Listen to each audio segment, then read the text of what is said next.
Santoshi education है, इसमें आपका स्वागत है। हम यूपी स्पेशल देख रहे थे, ठीक है, यूपी स्पेशल देख रहे थे। उसमें आज हम साहित्य एवं पत्रिकाओं से संबंधित जितने भी क्वेश्चन आज तक आए हुए हैं उन सबको देखने वाले हैं। बात मानिए, अगर इसे देख लेते हैं तो आपका कोई भी क्वेश्चन छूटने वाला नहीं है, चाहे वो एग्जाम हो, चाहे आपका यूपीएससी एग्जाम हो जो भविष्य में आने वाला है अक्टूबर में, ठीक है। तो चलिए शुरू करते हैं। चैनल पर नए हैं सब्सक्राइब जरूर कर लीजिएगा, और आप अगर 5 मिनट देखिए, आपको लगेगा अच्छा तो बाइक कंटिन्यू कीजिएगा, क्योंकि बहुत इंपॉर्टेंट आप देखेंगे तो आपको पता लग जाएगा। जो पुराने हैं उनको तो पता ही है। एनीवे शुरू करते हैं। किस्सा राधा कन्हैया किसके लेखक हैं, ठीक है। तो किस्सा राधा कन्हैया किसके लेखक हैं? ये नवाब वाजिद अली शाह इसके लेखक हैं, ठीक है। किस्सा राधा कन्हैया के लेखक नवाब वाजिद अली शाह हैं। अवध के नवाब वाजिद अली शाह को ठुमरी संगीत विधा का जन्मदाता के रूप में जाना जाता है, ठीक है। तो ठुमरी का जन्मदाता किसे माना जाता है? तो ये अली अहमद शाह को, वाजिद अली अहमद शाह को माना जाता है। इन्होंने रहस्य और रास और किस्सा राधा कन्हैया जैसे प्रदर्शनों द्वारा हिंदी रंगमंच को प्रश्रय प्रदान किया, और उल्लेखनीय है कि वाजिद अली शाह स्वयं इन नाटकों में अभिनय भी किया करते थे, ठीक है। तो ये कौन थे? अवध के नवाब हुआ करते थे। सूची 1 को सूची 2 से सम्मिलित करना है, ठीक है। सूची 1 को सूची 2 से सम्मिलित करना है। यहाँ पर कुछ लेखक के नाम लिखे हुए हैं और यहाँ पे उनके उपनाम लिखे हुए हैं, ठीक है। तो वैसे यहाँ पर आंसर तो आपका दिया हुआ है, सी आंसर है। तो हम डायरेक्ट आंसर पे चलते हैं। जैसे कि सूर्यकांत त्रिपाठी, तो इनको निराला के नाम से संबोधित करते हैं, ठीक है। रघुपति सहाय, इनको फिराक गोरखपुरी कहते हैं। वैद्यनाथ मिश्रा, इनको नागार्जुन कहते हैं। और जो धनपत राय श्रीवास्तव है, इनको मुंशी प्रेमचंद्र के नाम से भी जानते हैं। इनका पहला पूरा नाम यही है, धनपत राय श्रीवास्तव। तो ऐसे भी आपको दे सकते हैं क्वेश्चन फंसाने के लिए, और आप फंस जाएंगे। इससे अच्छा ध्यान रखेंगे। अति लोकप्रिय धार्मिक पत्रिका कल्याण प्रकाशित होती है किसके द्वारा? तो ये गोरखपुर पब्लिकेशन के द्वारा प्रकाशित होती है। कल्याण एवं धार्मिक पत्रिका प्रकाशन गोरखपुर द्वारा किया जाता है।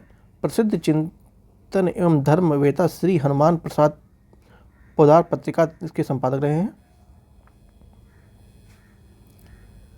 सूची 1 को 2 सम्मिलित यहाँ भी करना है, ठीक है। तो इसका आंसर यहाँ पे दिया हुआ है, बी आंसर ऐसे है। फिर भी हम देख लेते हैं। तो जो मुंशी ईसा अल्लाह खां है, एक ही संबंधित है। ये उदय भान हैं, ठीक है। और बाबू देवकी नंदन खत्री, एक काजर की कटोरी और चंद्रकांतन के द्वारा लिखा गया है। पंडित प्रताप नारायण मिश्रा, ये हठी हमीर के नाम से जानते हैं। और जयशंकर प्रसाद, ये कंकाल कमायनी तितली और इरावती इनके द्वारा रचित हैं कुछ काव्य हैं। इनमें से उत्तर प्रदेश में नहीं है। क्या उत्तर प्रदेश में नहीं है? तो जो विक्टोरिया मेमोरियल है ये उत्तर प्रदेश में नहीं है। ये विक्टोरिया मेमोरियल कहाँ पे है? ये आपका कोलकाता में है, ठीक है। कोलकाता में है, कोलकाता में। विक्टोरिया मेमोरियल कोलकाता में स्थित है, एक प्रसिद्ध स्मारक है। इसका निर्माण रानी विक्टोरिया के द्वारा 25 वर्ष के शासनकाल में पूरा होने के अवसर पर किया गया था, और यह सफ़ेद संगमरमर से बना हुआ है। विश्वनाथ मंदिर 80 घाट बनारस में है, और आगरा में स्थित आगरा किला है, ठीक है। और यह यूनेस्को की विश्व धरोहर स्थलों में से भी शामिल किया गया है इनको। निम्नलिखित में से कौन सा एक सुमेलित नहीं है, ठीक है। सुमेलित कौन सा नहीं है? तो ऐसे यहाँ पर आंसर को दिया हुआ है। तो डी आपका गोरखपुर, जो जिगर है गोरखपुर में ना होकर, बल्कि ये मुरादाबादी, गोरखपुर से संबंधित ना होकर मुरादाबाद संबंध है, ठीक है।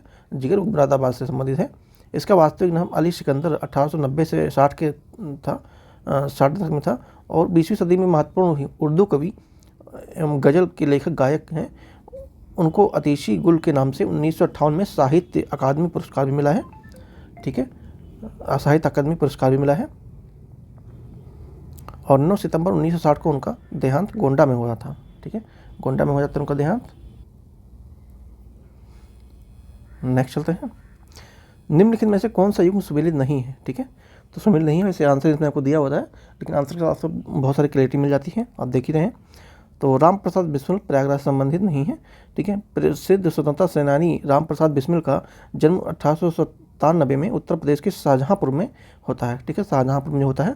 और जिन्हें काकोरी डकैत कांड में पकड़े जाने पर अंग्रेजों ने इन्हें फांसी की सज़ा सुनाई थी। निम्नलिखित में से कौन सा फारसी का प्रथम कवि था जिसने अपनी कविता में भारतीय पर्यावरण को चित्रित किया था? तो वो अमीर खुसरो थे, ठीक है। अमीर खुसरो फारसी का प्रथम कवि थे जिसने अपनी कविता में भारतीय पर्यावरण को चित्रित किया, और ये चिश्ती संप्रदाय के शेख निजामुद्दीन औलिया के शिष्य भी हुआ करते थे, ठीक है। शेख निजामुद्दीन औलिया की दरगाह यहाँ दिल्ली में देखने को आपको मिलेगी, जो दिल्ली में रहते हुए जानते हैं। गोदान किसके द्वारा लिखा गया है? तो ये सब जानते हैं, मुंशी प्रेमचंद के द्वारा गोदान लिखा गया है। गोदान मुंशी प्रेमचंद द्वारा रचित एक उपन्यास है। इसके द्वारा रचित अन्य कृतियाँ सेवा सदन, प्रेमाश्रम, रंगभूमि, निर्मला, कायाकल्प, गबन, कर्मभूमि, मंगलसूत्र, संग्राम, करबला और प्रेम की वेदी इत्यादि ये सारी कविताएं मुंशी प्रेमचंद द्वारा रचित हैं। इनको ध्यान रखेंगे, स्पेशली गबन को ध्यान रखेंगे, ठीक है, और निर्मला को ध्यान रखेंगे और करबला को भी, ठीक है, इंपॉर्टेंट है। राष्ट्रीय कवि मैथिली शरण गुप्त का जन्म उत्तर प्रदेश में कहाँ पे हुआ था? तो ये झांसी में होता है। इनका जन्म कहाँ पे होता है? झांसी में होता है। राष्ट्र कवि मैथिली शरण गुप्त का जन्म 3 अगस्त 1886 में झांसी में हुआ था। और गुप्ता जी खड़ी बोली के महत्वपूर्ण गुप्ता मतलब राम ये मैथिली शरण गुप्त खड़ी बोली के महत्वपूर्ण कवि हुआ करते थे। पंडित महावीर प्रसाद द्विवेदी जी की प्रेरणा से अपने खड़ी बोली को अपनी रचनाओं के माध्यम से बनाया। मैथिली शरण गुप्त को साहित्य जगत में दादा के नाम से संबोधित किया जाता था। और इनकी जो मुख्य कृतियाँ हैं कुछ उनमें से कौन कौन सी? पंचवटी हो गई, साकेत हो गई, जयद्रथ वध हो गया, यशोधरा हो गया, द्वापर झंकार हो गया और जय भारत, ये सब इनकी कुछ महत्वपूर्ण लेखनियाँ हैं। भारतीय साहित्य में आरंभिक 20वीं सदी के मुख्य हिंदुस्तानी लेखक धनपत राय को किस नाम से जाना जाता था? ठीक है, तो धनपत राय को हम किस नाम से जानते थे? आप सब जानते हैं, कमेंट में जरूर कीजिएगा। अभी तो हम आंसर आपको बता ही रहे हैं। तो इनको आरंभिक शताब्दी में मुख्य हिंदुस्तानी धनपत राय को मुंशी प्रेमचंद के नाम से जाना जाता था। हमने ऊपर भी देखा है भी। प्रेमचंद उर्दू से हिंदी लेखन में आए और प्रेमचंद नवाब राय नाम से उर्दू लिखते थे। उनकी सोजे वतन 1909 में नामना प्रेस कानपुर के द्वारा कहानी संग्रह की सभी प्रति तत्कालीन अंग्रेजी सरकार ने इसे जब्त कर लिया था, ठीक है, 1909 में। उर्दू शायरी के फिराक गोरखपुरी के नाम से कौन प्रसिद्ध है? तो ये है रघुपति सहाय, ठीक है, कौन है? रघुपति सहाय हैं। उर्दू शायरी फिराज गोरखपुरी के नाम से रघुपति सहाय 28 अगस्त 1896 में गोरखपुर उत्तर प्रदेश को, 3 मार्च से 1922 में नई दिल्ली प्रसिद्ध है। और इनकी पुस्तक गजल ए नगमा है। इन्होंने उर्दू साहित्य में प्रथम ज्ञानपीठ पुरस्कार 1969 में मिला था इनको। उत्तर प्रदेश में महिलाओं से संबंधित पहली पत्रिका 1874 में प्रकाशित करने का भी श्रेय जाता है, जिसके द्वारा संपादक भारतेंदु हरिश्चंद्र थे। तो वो कौन थे? बाल बोधिनी, ठीक है, बाल बोधिनी। भारतेंदु हरिश्चंद्र 9 अगस्त 1850 से 6 जनवरी 1885 तक का पृथ्वी पर रहे। और आधुनिक हिंदी साहित्य